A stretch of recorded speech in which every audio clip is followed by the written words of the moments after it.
welcome to Justice. I'm Judge Jeanine Pirro. Thanks for being with us tonight. First, my opening statement. What happened in England is going to happen again. Next stop, the United States. Next president, Donald J. Trump. What happened in the UK this week is just the beginning. The world is changing, and all you elite establishment, ruling class, condescending Washington bigwigs who think you know better than ordinary Americans are out. Start packing. Your days are numbered. Now, I told you this election was a revolution, but even I didn't know how big it would be. It's worldwide. The headlines scream it. The working class who toil every day to pay their rent and put food on their families' tables are tired of being lectured by the fat cats in Washington and Brussels who preach what we need and when we need it. The Brits, in a monumental upset, made their voices heard this week, voting to exit the European Union. You know, the place with open borders, the one that's being overrun by immigrants as they watch their economies falter? Similarly, Americans fed up with this "We Are the World" song and dance will catapult Donald Trump to the White House.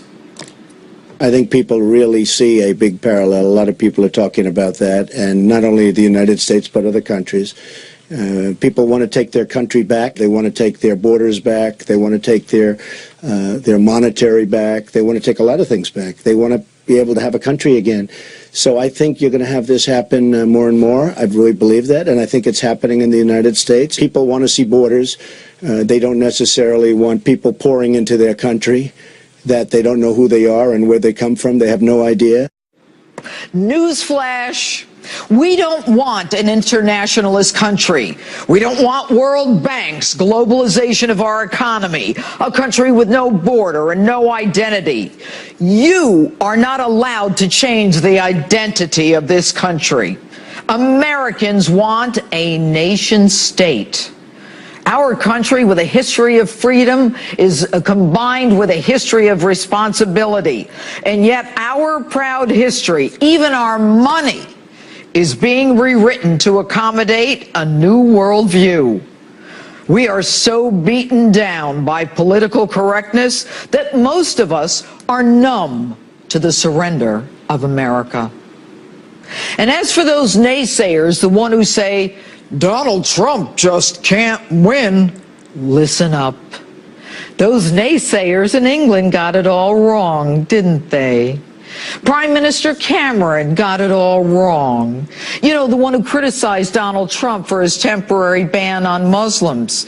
And now Cameron's out. Obama, too, got it all wrong, jetting to England as if he were the world's dictator, telling the Brits what's good for them. And while we're at it, Hillary Clinton got it all wrong on just about everything except her bank account. When the President of the United States, a country founded on the Judeo-Christian ethics, tells Christians at a prayer breakfast, no less, to get off their high horse after Christians get their heads cut off, not even willing to mention Islamic extremism, when the President of the United States allows hordes of immigrants whose names, let alone backgrounds, we don't even know, while ISIS proudly announces that they're infiltrating these refugees, when states are not even notified who the federal government is sending to live in their neighborhoods, flying in unknowns from Central America and the Middle East en masse, and they demand Sharia law in place of American law, then we are in the wilderness, folks.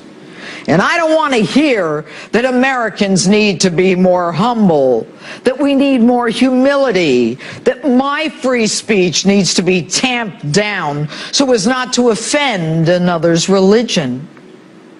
Nowhere does our Constitution say we cannot say something about another's religion. Nowhere does our Constitution say we cannot say anything that offends others. And by the way, where does it say I can't have a gun?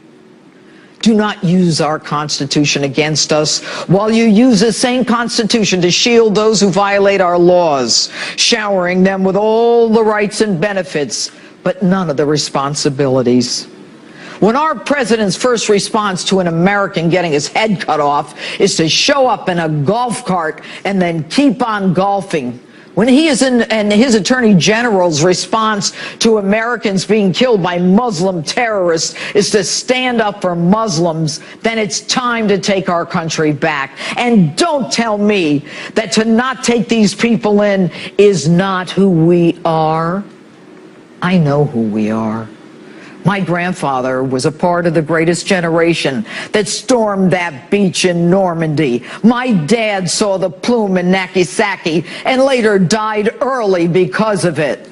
No, you don't preach to me. I know who we are, and I know who I am.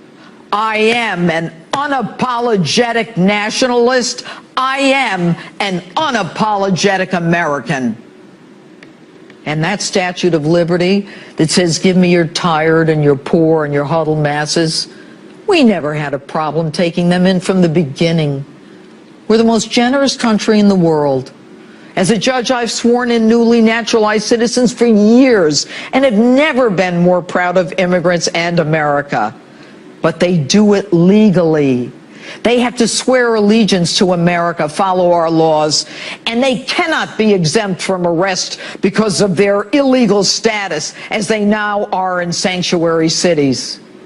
Even the Supreme Court had to stop the president who attempted to ban the deportation of 4 million illegals and give them an automatic right to work here.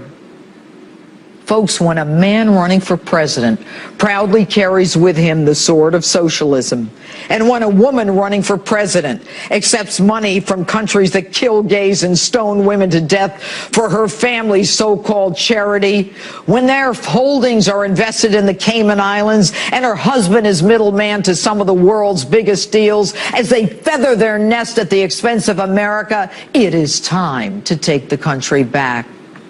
So no, I don't believe in globalization. I don't believe in this internationalist mumbo-jumbo hogwash. I don't believe in self-denigration. I believe in our nation state. I believe in our borders. And I believe in the law, the Constitution, and the Declaration of Independence that outlines the character of the people and who we are. Every week, I speak to you in front of a backdrop. But it's so much more than that. It's the American flag. It represents the spilled blood and treasure of those who gave up everything for this great nation. It stands for freedom, equality, and justice. And I'm damn proud of it. And that's my open. Tell me what you think on my Facebook page or Twitter, #Judge Jeanine.